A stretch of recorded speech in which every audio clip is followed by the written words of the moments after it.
Il y a 3 dispositions principales de l'alliance d'Abraham. La première, la promesse de la terre, Genèse 12:1. Dieu a appelé Abraham à sortir de Our, en Chaldée, pour le pays qu'il lui donnerait, Genèse 12:1. Cette promesse est renouvelée en Genèse 13:14, et les dimensions du pays sont mentionnées en Genèse 15:18. Le texte exclut la possibilité que cette promesse ne s'accomplira qu'au ciel. Cet aspect de l'alliance d'Abraham est étendu en Deutéronome 31:10.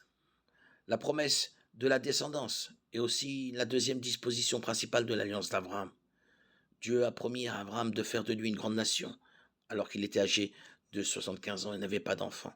Abraham a reçu la promesse d'une descendance nombreuse. Cette promesse s'est amplifiée en Genèse 17:6, où Dieu a promis que des rois et les nations seraient issus de lui. Cette promesse, étendue à l'alliance de David en 2 Samuel 7:12, s'est accomplie par l'avènement du trône de David et surtout du règne du Messie. Et la troisième disposition principale de l'alliance d'Abraham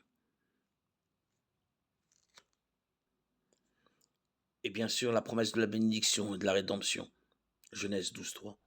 Dieu a promis de bénir Abraham et toutes les familles de la terre en lui. Cette promesse amplifiée par la nouvelle alliance, Jérémie 31:34, Hébreux 8:6-13, est liée à la bénédiction spirituelle et à la rédemption d'Israël. Jérémie 31:34 annonce le pardon des péchés. La nature inconditionnelle et éternelle de cette alliance est manifestée par son renouvellement en faveur d'Isaac. Genèse 21:12. Les promesses que Dieu fait soulignent qu'il s'agit d'une alliance inconditionnelle.